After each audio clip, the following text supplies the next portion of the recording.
আসসালামু আলাইকুম, hello viewers, welcome back to my channel Morin kitchen. আজকের এপিসোডটা আপনাদের জন্য রয়েছে পানিপুরি রেসিপি।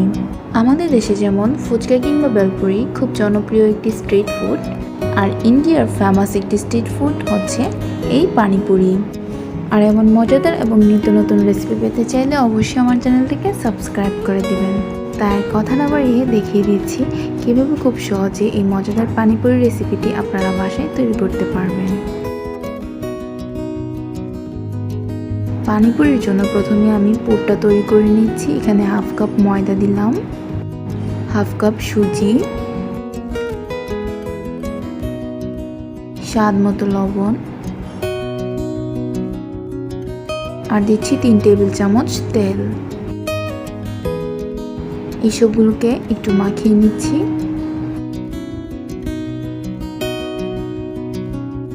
এখন আমি অল্প অল্প পানি দিয়ে একটি ডো তৈরি করে নিচ্ছি।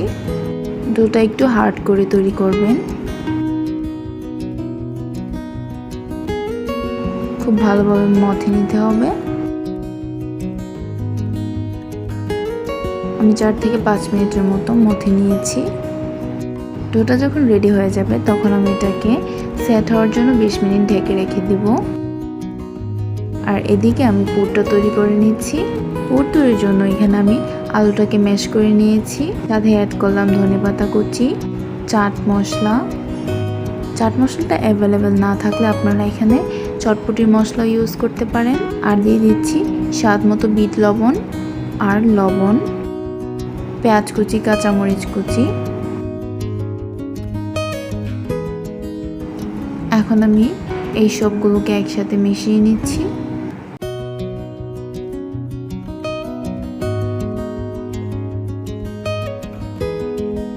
আমার পানিপুরির পুরটা তৈরি হয়ে গিয়েছে। এখন পানিপুরির পানিটা তৈরি করে নিচ্ছি। এখানে দিয়ে দিলাম কাঁচামরিচ, আদা, পুদিনা পাতা, ধনেপাতা। সবগুলোকে ব্লেন্ড করে ছাঁকনি দিয়ে ছেঁকে নিয়েছি।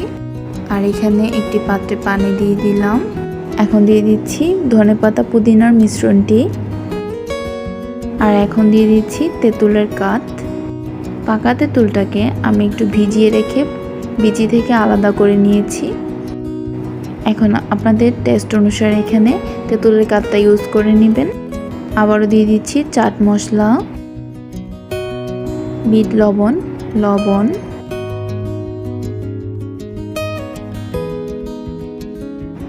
চিনি। এগুলোর পরিমাণ আপনাদের টেস্ট অনুসারে কমিয়ে বাড়িয়ে নিতে পারেন।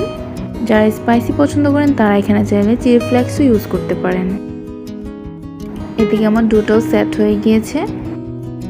আমি ডোটাকে 2 ভাগে ভাগ করে নিচ্ছি। এখন আমি এটাকে রুটি বেলে নিব।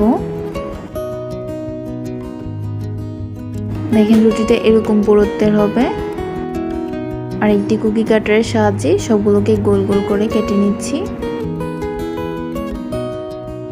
সেম প্রসেসে আমার সবগুলো ফুচকা কাটা হয়ে গিয়েছে। এখন আমি একটি প্যানে তেল গরম করে নিয়েছি। আর ফুচকাগুলো একটি একটি করে ভেজে নিচ্ছি।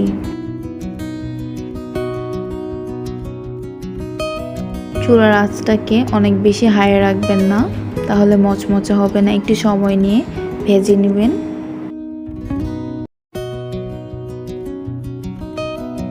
যখন এরকম ব্রাউন হয়ে যাবে তখন আমার ফুচকাগুলো তৈরি হয়ে গিয়েছে। সেমভাবে আমি বাকি সবগুলো ফুচকাও তৈরি করে নিচ্ছি। দেখতে পাচ্ছেন ফুচকাগুলো তৈরি হয়ে গিয়েছে। এখন এই ফুচকার ভেতরে এই পুরটি ঢুকিয়ে আপনাদেরকে পরিবেশন করে দেখাচ্ছি। তৈরি হয়ে গিয়েছে ভীষণ মজাদার এবং খুব জনপ্রিয় একটি খাবার পানিপুরি। ভিডিওটি আপনাদের কাছে কেমন লেগেছে সেটি অবশ্যই জানিয়ে দেবেন কমেন্ট সেকশনে কমেন্ট করে। পানিপুরিটা আসলে অনেক টেস্ট ছিল। পানিটা ছিল টক মিষ্টি ঝাল।